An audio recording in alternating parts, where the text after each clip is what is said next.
So yun guys, welcome back to my channel, no? Eman Motorride. So ngayong araw guys, pag-uusapan nga natin kung paano malalaman o senyales na kailangan palitin na yung ating spark plug, no? O kung kailan tayo magpapalit ng spark plug, no? So para sa atin dito sa motor natin guys, Rusi 150, no? Na Rusi Macho TC 150. So kung mapapansin nyo guys, ang binili nating spark plug dito ay NGK. So ang number nito, ayan, numigitin nyo yung number D8EA, no? D8EA, yan. Kung nakikita nyo, D8EA. So hindi ma-focus. Ayan, D8EA, no? So dito kasi sa spark plug natin guys, ito, bubuksan natin ito. Ayan. So buksan na natin. Malamig na to guys, pinalamig ko na to para hindi masira yung thread ng ating motor, no? Itong ating sa spark plug. Ayan. So ayan. So ayan guys, kung mapapansin nyo, ang tatak nito ay ayan, no? NHSP, no? D8TC. Ayan, ito yung tatak niya, D8TC, pero ang binili natin ay ayan, D8EA. So tanggalin natin to guys para makita nyo. So ayan guys, so ayan, D8EA, no? So ito yung comparison nila guys. Ayan, D8EA, ayan, D8EA tsaka D8TC.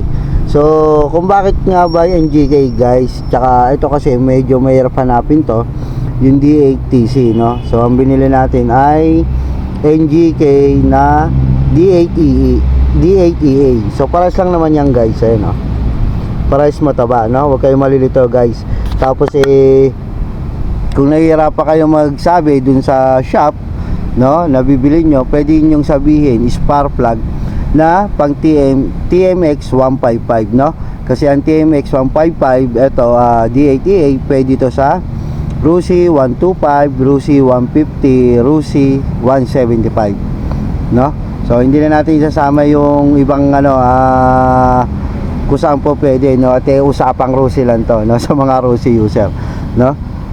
So ayan guys, ito ang ipapalit natin na itong NGK. So kailan nga ba magpapalit o kailan dapat magpalit ng spark plug? So minsan kasi ang pinaka capacity o kilometer ng ating pagpapalit ng spark plug ay 1,200 or 1,500 na magpapalit na tayo. Pero yung iba ginagawa nila 8,000 km bago sila magpalit ng spark plug, no? So pwede naman yung guys, except kung okay pa yung inyong spark plug, no? Pero pinaka maintain nun ay 1,2 to 1,500 na kilometer para makapagpalit tayo ng spark plug, no? So depende na yung guys kung kailan kayo gusto magpalit, or kung nagtitipid kayo, at least kung gumagana naman yung inyong spark plug, wala namang problema, at sa inyo naman yun, no? Tapos isa pa nga rito, ano nga ba senyales na kailangan natin magpalit ng spark plug, no? Ang senyales ito guys ay palyado, no, grounded at namamatayan, no? So halimbawa palyado, yung parang nananakbo ka, parang kinukulang ka sa power na parang puputol-putol, no? Kasi dito sa tip hindi na siya normal, hindi na bato ng maayos na kuryente, no? Tapos sa grounded, pag grounded naman guys pagka nagaground na o sumasama na dito sa block nyo, sa body, so nahihirapan na rin siyang pumunta rito sa pinakaibabaw at makasunog ng tama, no? Tapos yung pangatlo ay yun yung sinasabi nating busted na, yung hard starting na, yung mahirap na paandarin o namamatayan ka sa daan, no? At isa pa rito guys, isa pa sa palatandaan na kailangan natin magpalit ng spark plug. Pagka nakita nyo na to guys, ayun, no? Yan, kung makikita nyo dito ay may kulay kalawang na siya, no? Kulay kalawang na, so senyalis yan na pasira na o palitin na yung ating spark plug, no? Ayan, so kung makikita nyo guys, itong ating motor ay ang tinatakbo na ay ayan, 1,322, no? So 1,322, tulad ng sinabi sa inyo, 1,2 or 1,5, no? Ay pwede na kayo magpalit ng spark plug. Pero kung nagtitipid kayo, no, at yung iba naman sinasabi, okay pa naman yung aking spark plug, so wala pang problema. So depende yan sa inyo guys, no. Pero at least ito nga binabanggit ko para may idea lang kayo. And then ito lang po ang sasabihin ko sa inyo about dito sa motor ay hindi naman tayo professional. So kung ano lang po ang nakikita natin na nararanasan natin, na experience natin, at yun sa mga payo ng ibang motorista, no. So ayan guys, no, at palatandaan kung paano o kung kailan ka magpapalit o paano malalaman kung palitin na, no. So unang-una palyado, grounded at busted na, no. So sa mga ganito kasi, ito kasi yung spark plug ang pinaka mahina o kaya yung pinaka daluyan ng kuryente para makasunog tayo ng dito sa ating combustion, no, para tumakbo yung ating motor at mag-start, no. Ito yung spark plug na yun. At kung nagtatanong kayo kung anong spark plug na pwede dito, ayan yung D8TC na pwede dito sa Rossi 125, 150 at 175. Ito ang masasuggest ko, no. Itong yan NGK D8EC EA, no. Ayan, NGK D8EA. So pwede siya sa 125, Rossi 125, Rossi 150 at Rossi 175. No, so sa ngayon, yun lang ang babagitin natin kasi Rossi user tayo, no. So ayan, sigurado meron na naman magbabash diyan o magko-comment na kung ano-ano, no. So kayo nang bahala guys kung anong i-comment nyo, no.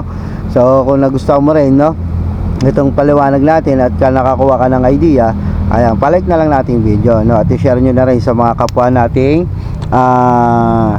Rossi user, no, na mga gantong setup, mga underbound, no. So ayan guys, at ito saktuhan. At siya nga pala guys, huwag kayong malilito kasi itong ano na to, spark plug nito ay mahaba at medyo mataba. Meron kasing ganto na mahaba pero payat lang siya, no.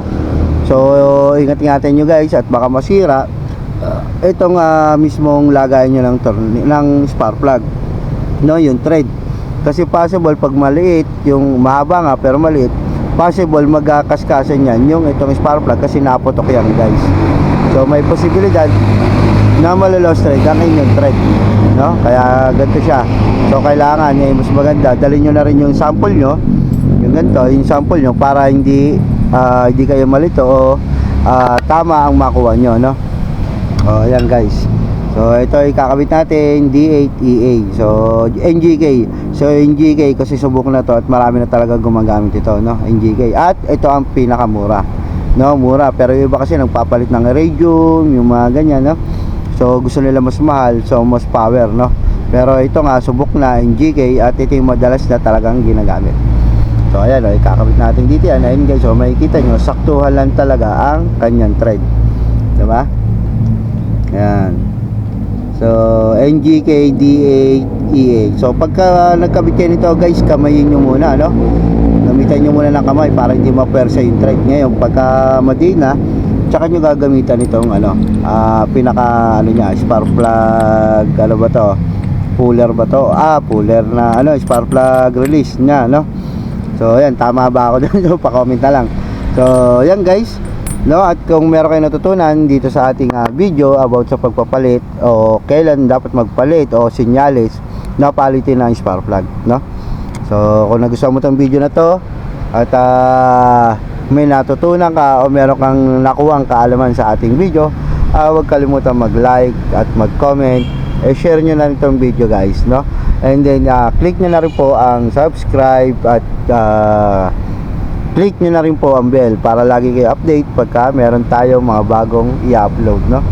So sa susunod na video natin guys, tulad nung last video natin, papakita ko sa inyo yung tono ng ating carburetor na 3.5, no, 3.5. So nagpalit lang kasi tayo ng spark plug dahil yun nga, may nakukuha na ako sinyalis na kailangan ng palitin at itong ating spark plug. So nakita nyo naman, ayun, yung sa gilid kulay kalawang na siya, so possible malapit na siyang masira o hindi rin siya nakakasunog ng tama. So ayan guys, at ingat kayo palagi, ride safe mga Rossi user.